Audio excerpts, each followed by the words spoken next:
Hello world, how's it going? How's everybody doing? Took an unusually long time to flash to live. It was like 3, 2, 1. And then nothing happened. But how's everybody doing? Doing really well. Welcome. Thanks for joining. I have a sort of a important topic I'd like to share today. What's up, Ka? Good to have you. Thank you for joining.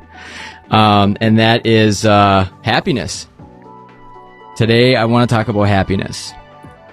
Because who doesn't want to be happy?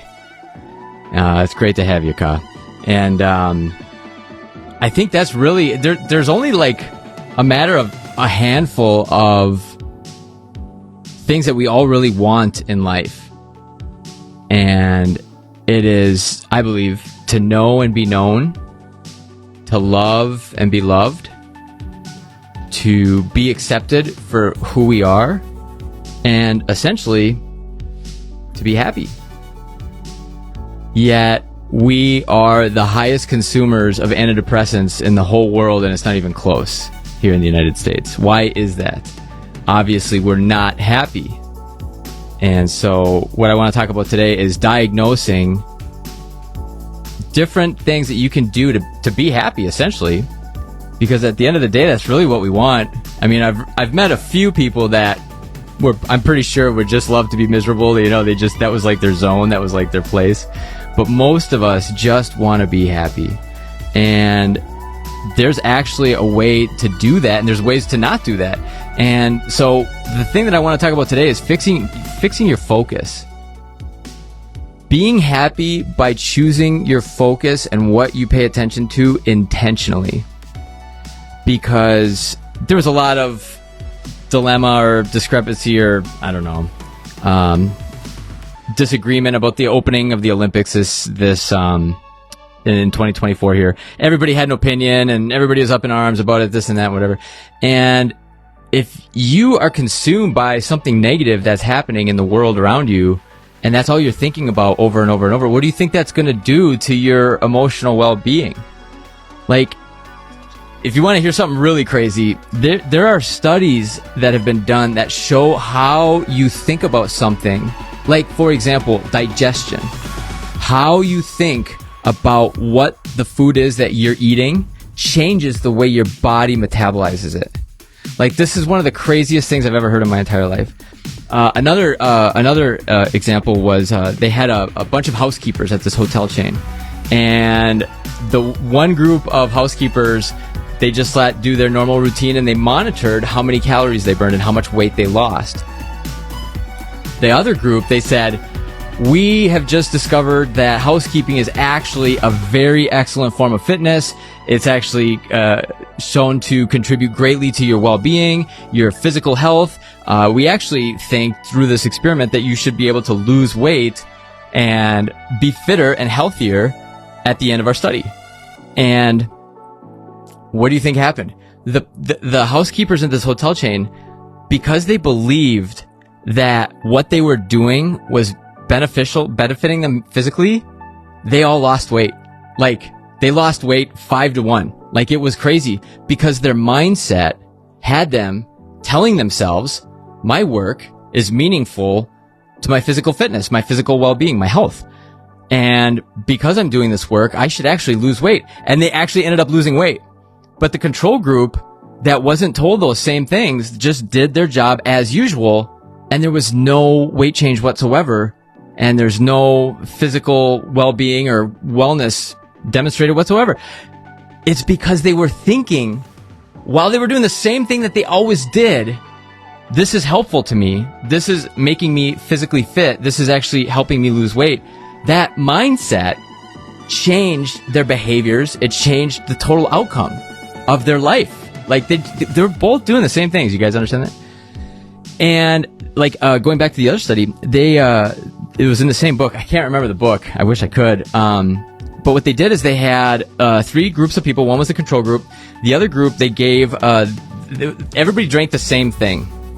It was a really rich chocolate shake, like really, kind of like it was just like a really, really rich chocolate shake. It was like tasty, really good, really thick, really sweet. And to the control group, they just let them drink it, and then they measured their markers in their bloodstream. I don't know the name of it, but it was one of the markers that helps to metabolize food. And they measured the control group, and then the one group, they said, what you're about to taste right now is a brand new, like super lean, high protein, healthy shake, and we want you to sample it and tell us what you think of it. So then that whole group drank the shake, and then the last group, they said, what you're about to drink is a extremely calorie dense shake that has a ton of sugar. It's like a very, very rich, flavorful shake. We want to see what you think of it. You guys, like, the people that thought they were drinking something healthy metabolized the shake better. Like, statistically relevant figures. Like, it was seriously, like, crazy.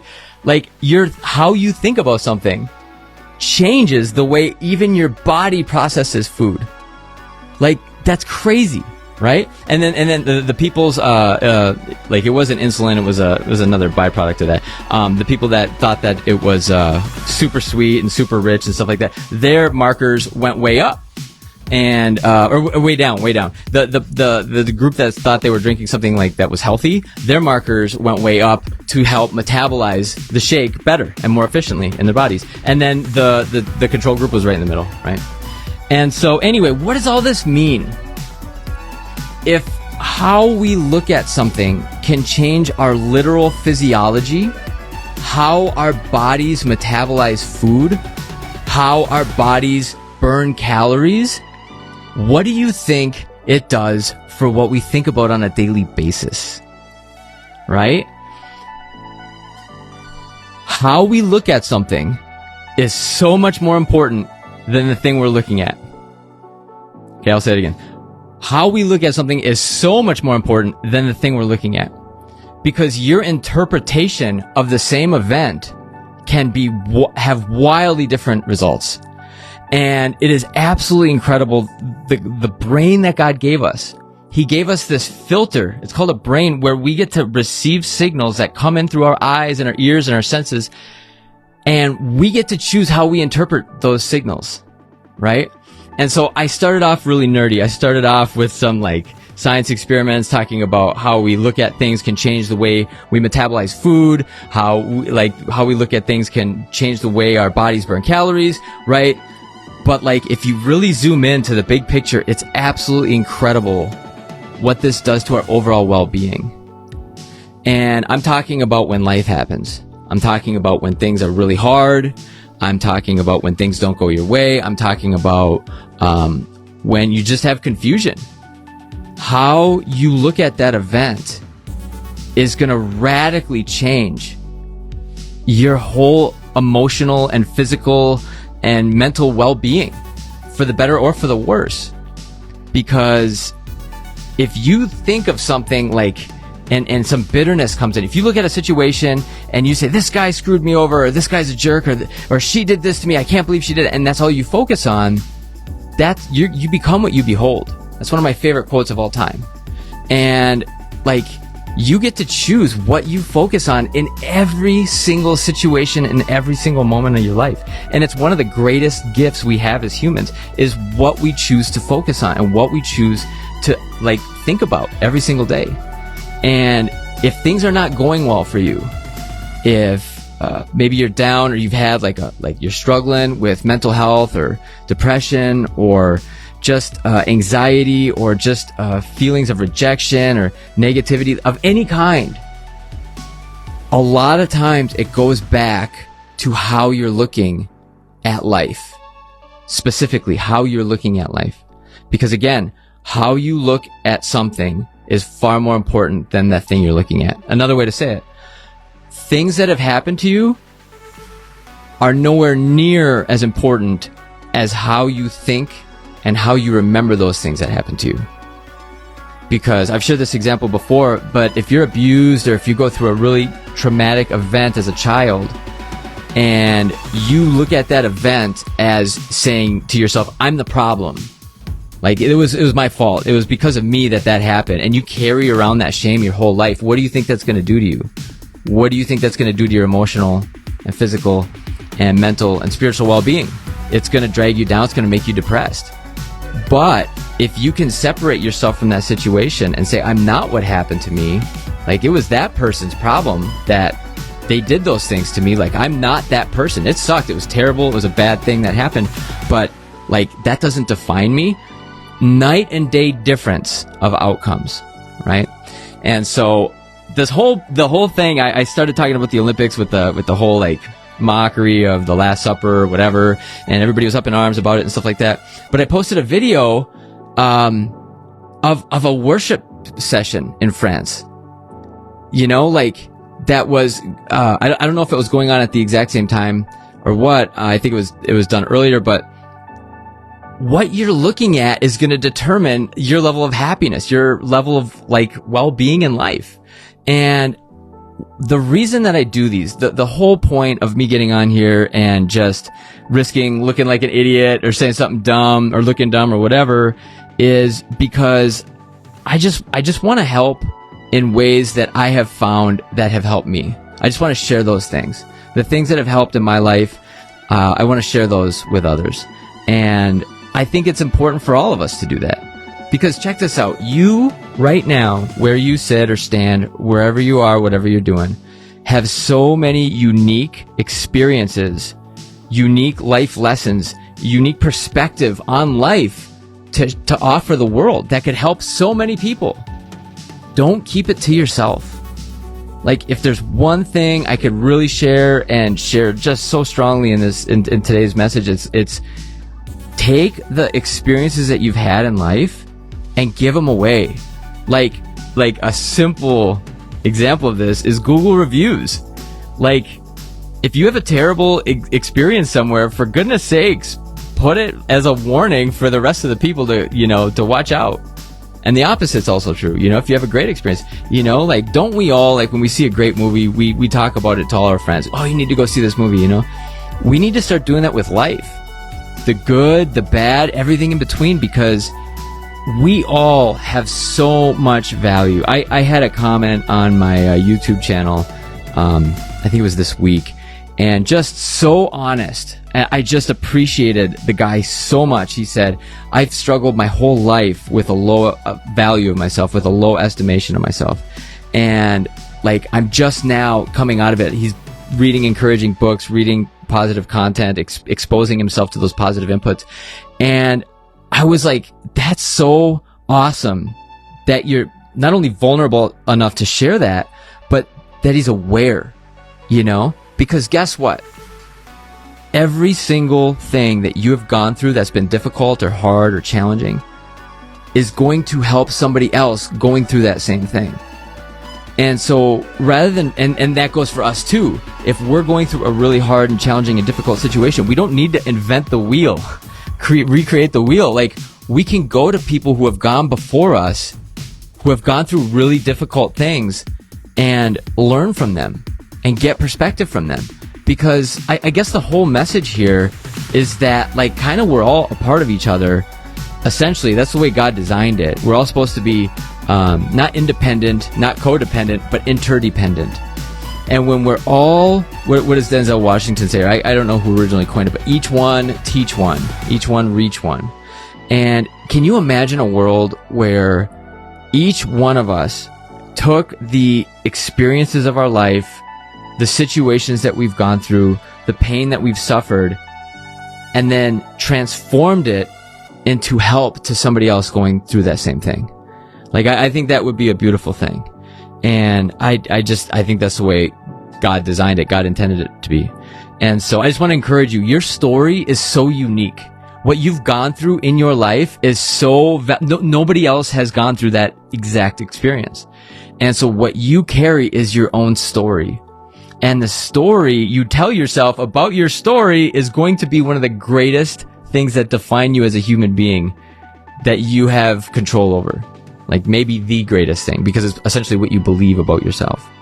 And so we all have a story Like if you were an archaeologist, you know, looking at your life and just, you know, like taking notes, you know, like on this day he did this or this, she did this and went to school and graduated here and whatever. Like those are just facts, right?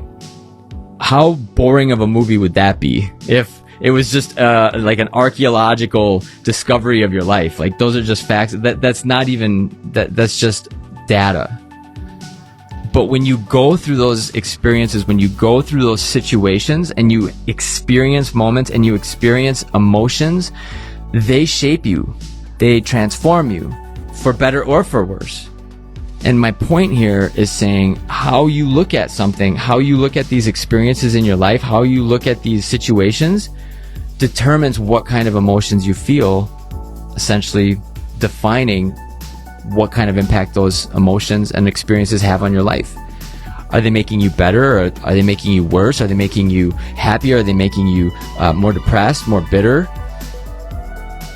Because if there's one thing, like I love war and sports are two just great places to kind of look at, like where the rubber meets the road for mental health. And if you look at any great athlete, you will find that they're able to take negativity, they're able to take these negative things that happen to them and convert them to fuel.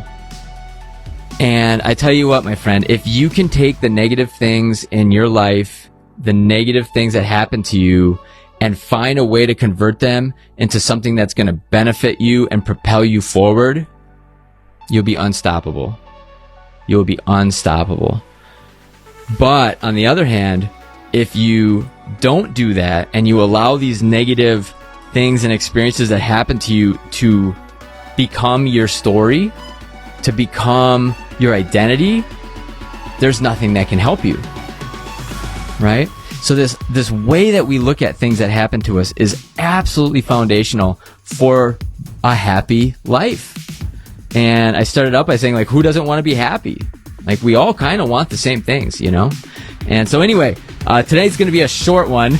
I just kind of really wanted to drill home with this idea of how you look at something is going to determine how that event shapes your life, for better or for worse. And I'll just use one more example. It's a kind of a sports analogy, but anybody out there that knows David Goggins, he's known as one of the hardest men who have ever lived. He's just a tough guy, and he's gone through incredible hardship, incredible setbacks, but he didn't let any of those define him.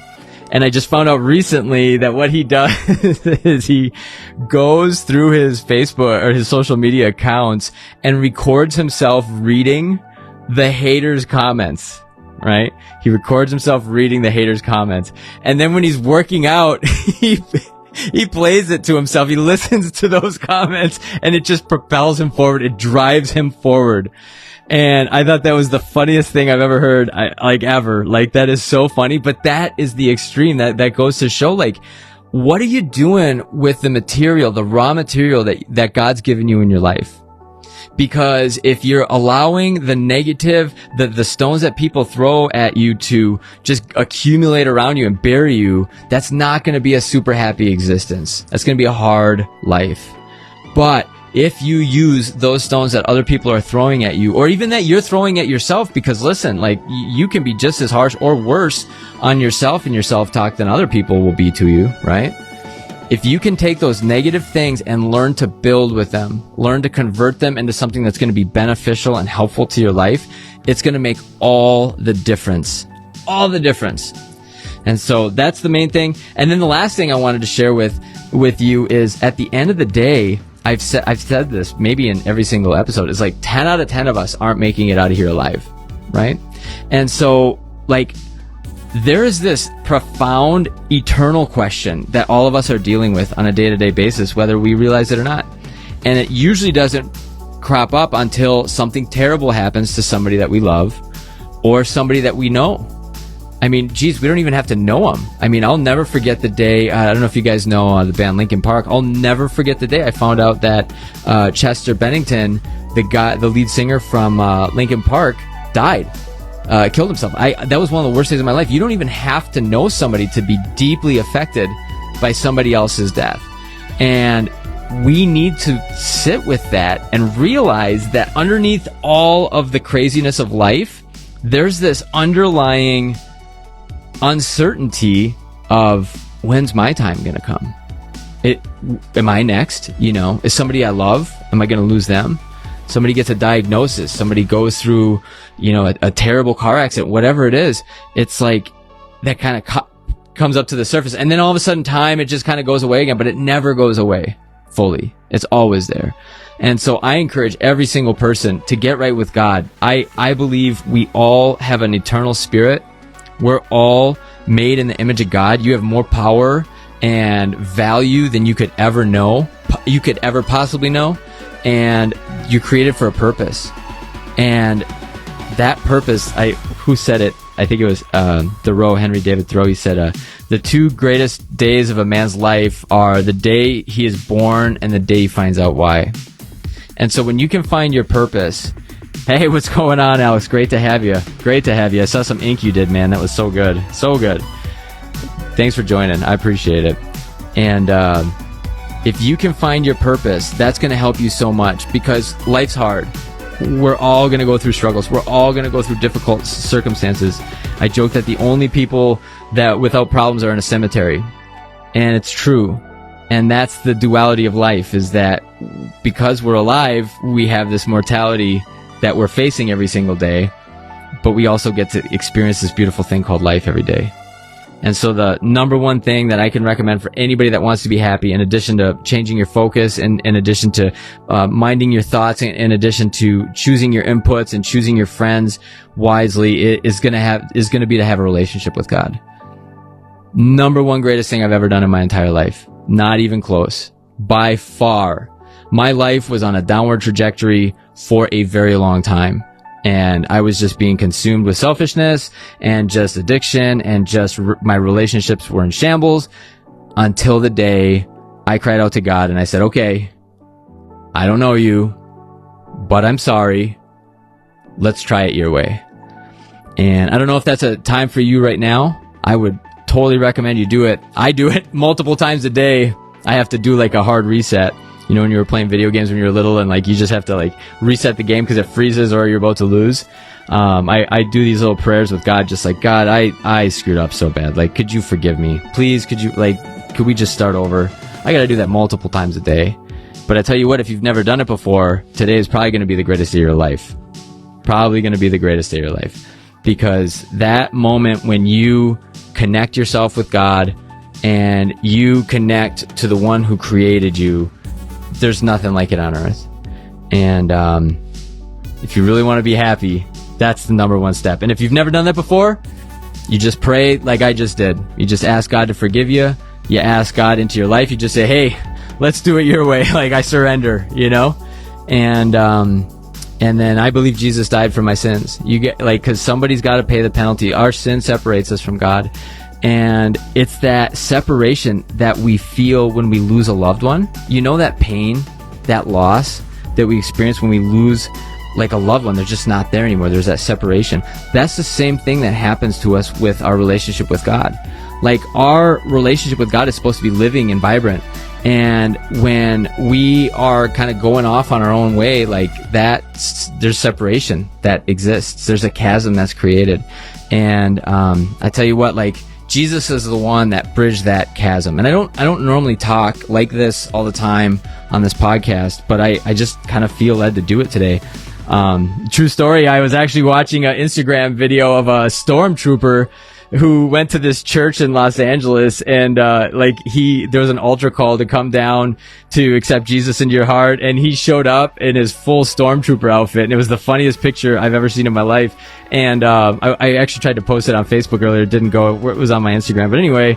And I was just like, man, even stormtroopers need Jesus. Like if you're on the dark side, wherever you're at in life, help is one prayer away. And the whole concept of this talk today is how to be happy, because we all want to be happy. We all want to be accepted. We all want to be loved. We all want to be understood. And it all starts with your relationship with God. And it's just one prayer away. It's just, God, like because everybody else in the whole world could maybe misunderstand you. Everybody else can judge you or misunderstand you or just not understand what you're trying to do. And God is never going to be in that category because he's the only one that's omniscient. He knows everything. And that's a beautiful thing when you get to connect with somebody, a real live person who truly understands you. It's one of the most beautiful things on earth, you know? I appreciate that, Alex. Thanks, man. Thanks for joining. Yeah. And the whole point of this talk is how to be happy by fixing your focus, because the quality of our life is the quality of what we choose to focus our attention on.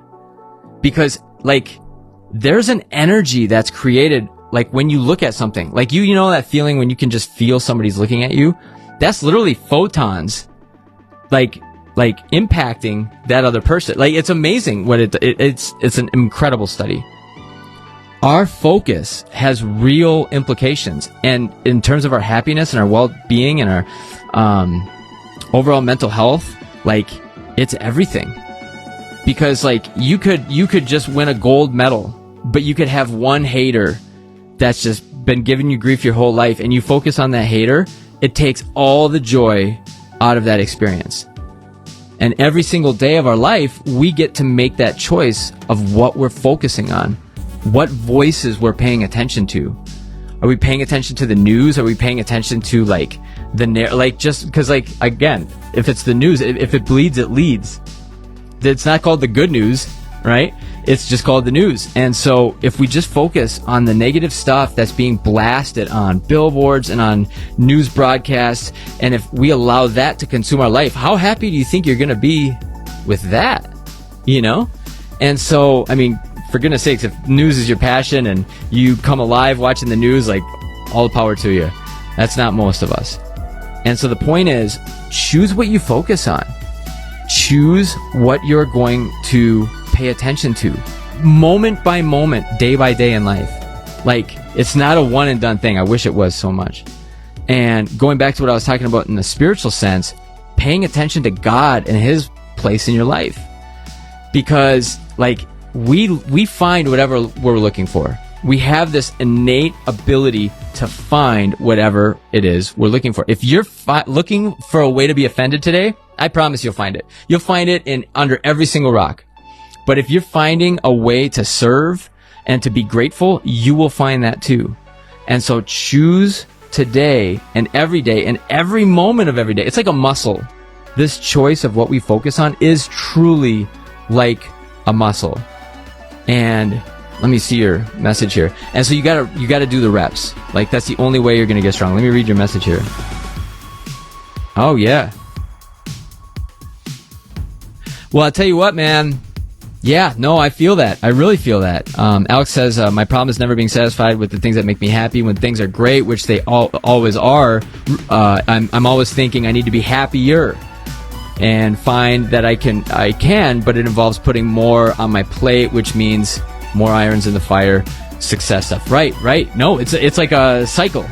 You know, like there's a movie, I can't remember it, but two guys are talking, and he says everybody has a price. He says, what's your price? And he says, more. And here's a great quote. Lusts of the flesh can never be quenched. Lusts of the flesh can never be quenched. If it's providing like a good feeling to your body, you can never have enough. You eat today, you're not going to be full for the rest of your life. You got to eat again, because this body is temporal, right? And I'm so glad you said that, Alex, because this really kind of reiterates what I was sharing before about this deeper sense. So I got two things for you. I'm so glad you shared that. The first is that gratitude is one of the most powerful forces on earth. It literally is like a morphine drip of happiness in our life that we have access to at any time. And a lot of the reasons that we all are prone to fall into the kind of the trap that you're talking about, it's that it's never enough. It's like we're chasing that next high, right? We're chasing that next toy. You know, like can you remember the time when you fantasized and when you're like, one day and you look around your life right now, you fantasized about all the things that are in your life right now. Like you were just like, oh man, once I have those things, I'll be so happy. I can't wait till I have ... whatever that is. Car, house, wife, spouse, kids, whatever. Job, business, whatever. And then now you have it, and then now you're looking forward again, you know? It's like that gratitude component of just reminding yourself of how far you've come and being appreciative for the littlest things. I'm telling you, you can get really good at it, and this is going to be one part of addressing your concern, which I'm so glad you shared, because I really find that when I just talk, I don't really have a lot to say, but when I can interact and I hear what's in your heart, it makes me come alive, and it really draws stuff out of me. So the very first thing is gratitude. And if you're ever feeling that sense of dissatisfaction, the sense of like it's just not enough, take 10 seconds and tell yourself 5 things that you're grateful for, or 10 things you're grateful for. It can be anything. Like for me right now, this microphone, I love this microphone. Technology, social media, this awesome pencil, I love this pencil. My Bible in front of me, my laptop, and this, setup I have. My table, my office studio here, like I'm grateful for all these things. And just sit in that for just a second. That is enough to change the trajectory of your thought patterns and your thought process. Because it's like, the road that you're going on while always wanting more is like it's kind of like a cliff, or it just goes straight down. But when you start to be grateful, it's like an off ramp. If you ever go out to like Colorado or in the mountains, there are these runaway truck ramps. Because it's so steep, sometimes trucks will lose their brakes and they need a way to stop. And so it's a hill that goes straight up, and it stops that downward momentum that would inevitably lead to a crash. And gratitude is like hitting the brakes on those downward cycles and trends of our thinking.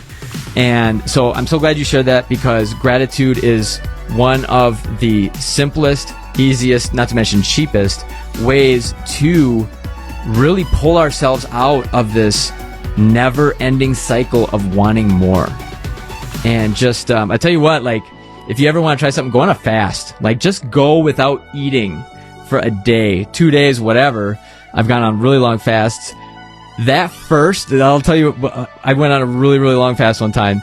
And I tell you what, you guys, talking about gratitude, right? Talking about just appreciating what you have and not getting sucked into that cycle of always wanting more. My first meal that I had after this, really, you wouldn't believe me if I told you how long it was a sprig of broccoli. It was like one piece of broccoli. It was steamed broccoli. I put it in my mouth and I was like, this is the greatest thing I've ever eaten in my life. It was like wonderful. The point is, when you go without something, you can appreciate it so much more. But when you're just in it all the time, you just kind of expect it, you don't appreciate it as much. So practicing gratitude is like a way to fill in that gap so you don't have to lose everything to really appreciate what you had. I've been guilty of that lots of times in my life. And the second component is, in this world, Alex, and anybody else that this pertains to, it's all passing away. We're all decaying. We're all slowly dying. It's like a terrible thought, on one level, but on the other level, it's pretty true.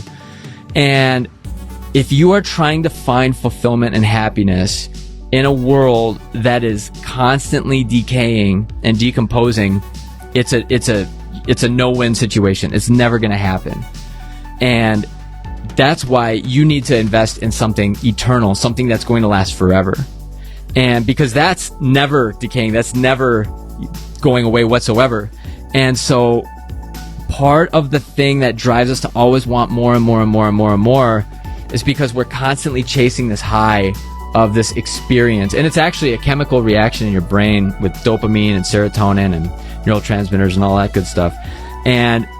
But it's always just, it's a roller coaster that only goes up and down, up and down. It's like addiction is the same way. You get high, you're constantly chasing that high. And when you experience more of that dopamine, more of those positive receptors, you're constantly chasing it. But when you constantly chase it, it gets harder and harder to find because your body gets desensitized to it.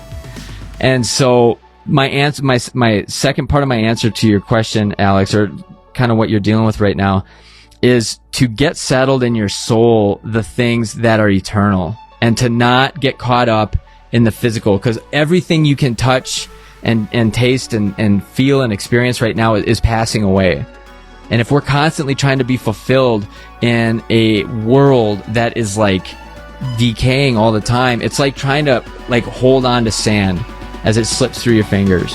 So just to wrap up, I thought this was going to be a short one. It's turning into a long one, but I'm so glad you said that, man. I appreciate your comments so much, because like I said, when I like it just does something different for me. It draws something out of me when I hear a question or here's what's going on in your hearts and stuff. And so I just appreciate that so much. The vulnerability, the reality of it, and it makes me come alive. So I appreciate that so much, man. And so the two things would be like just practicing gratitude. You know, the old adage, the attitude of gratitude. It's so cheesy and cliche, but it's absolutely true. You get in the habit of practicing gratitude for the smallest things, like it'll change your life. Every time you are grateful for something, every single time that you express that gratitude in your heart or in your mind or out loud or whatever to somebody else, whatever, it gives you a hit of dopamine and it tells your brain, yeah, that's awesome. I like that. I appreciate that. And it's what I have right now. And that's the opposite of, oh, well, I'll be happy when. That's, destination syndrome. Oh, it causes more misery than so many other ailments in this country, in the world, for all time. Oh, I'll be happy when this happens. I'll be happy when, that's the opposite of gratitude.